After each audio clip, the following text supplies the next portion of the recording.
otu Nigerian Red Cross na Anambra State bụ ọkammụta Peter Kachi akpọọla oku ka ejikọ aka ọnụ iji gbochie nsogbu ọdachi na-enwegasị n'ala Nigeria. Ka na-ekwu okwu n'ọka ọkammụta Kachi kwuru na igbo nsogbu ọdachi nakwazi ibenata ihe ndị na-ebute ya chọrọ ka atụpụta atụmatụ dị iche iche ga-enye aka ịdị na-egbochi na-akwadobe ma na-azaghachi n'oge ọnọdụ ọbụla enwere ọnọdụ gbatagbata. Paul Ezeoke ga-akọwalụ gị nke ọma. Arịrị na ọtụtụ ndụ na akụnụba bụ nke fugoro efu site n'ọdachi dị iche iche a na-enwe n'obodo nke gụnyere oke ide, ụlọ ịda ada, ọkụ ọgbụgba, nsogbu obodo nke na-ebute ịlụ ọgụ, mmetọ gburugburu, nkwọpụ ọya dị iche iche na nsogbu ahụike dị iche iche. Ihe nsogbu a na-enweta n'ụlọ, n'ụzọ ma n'elu dịka ihe mberede dị iche iche. Ọ gwara ezinụlọ dị iche iche na ndị mmadụ ka afụ na oge ọbụla na ha na-enwe igbe a na-etinye ọgwụ iji wee fụ na mgbe ọbụla enwere ịnyịnya dapụtaranụ na enwere ọgwụ a ga-eji wee chụọ ya tupu eburu onye o megidere wee gawa ụlọ ọgwụ. Ọ sịkwara na ọ dị mkpa na a na-enwekwa mgbanyụ ọkụ dị iche iche a na-edebe n'ụlọ maọbụ n'ụgbọala iji wee fụ na mgbe ọbụla ọkụ ọgbụgba dapụtara na a ga-esochi ya anya ịfụ na o meghị ihe o mebiri. Ọ gwakwara ndị nne na nna ka ha fụ na anya ha na uche ha na-adị fụkwa na ha na-ehi aka n'anya ebe ọbụla ha na-agbata mmanụ ọkụ bụ kerozin iji wee fụ na ha egotaghị nke agwara agwa ka ọ ghara ibute nsogbu n'ezinụlọ. Ọ gwakwara ndị nne na nna ka ha fụ na ha na-agbachi igbe nju oyi ha agbachi iji wee fụ na ụmụaka banyeghị n'ime igwe egwu wee nọrọ ebe a gbachibido onwe ha n'ime igbe nju oyi a.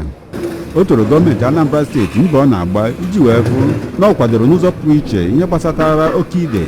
nke a na-atụ anya ga-eme na steeti a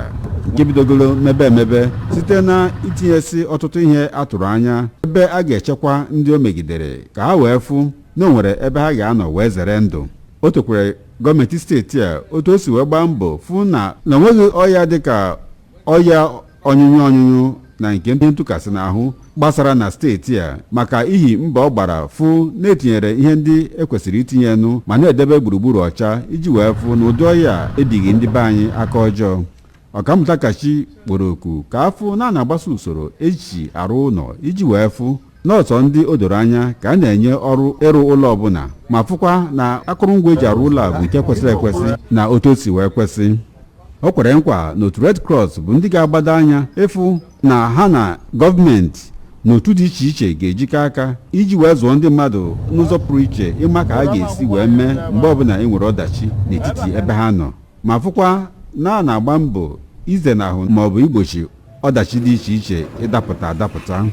Dịka o si gbatakwuru onye otu APGA bụ Honorable Emma Ụzọnwanne agbọkọ onye gọọmenti etiti na nke steeti ka ha gbatara ndị ọgbaru ọsọ enyemaka maka oke ide nke chụpụgoro ọtụtụ ezinụlọ na be ha. Ka ọ na-ekwu okwu n'ọka, Honorable Ụzọnwanne kpararịrị na oke ide a bụ nke wakpogoro ọtụtụ ụlọ, mebisie ebe a na-akọ ugbo ma mebie ebe ndị mmadụ si enweta ihe ha na-eri nke pụtara akatamgba ego ma kpọkuo National Emergency Management Agency NEMA na State Emergency Management Agency SEMA ka ha butere ndị a ọ metụtara ihe ha ga-eji na-ele ndụ anya iji wee fụ na-azọpụtara ndụ ha.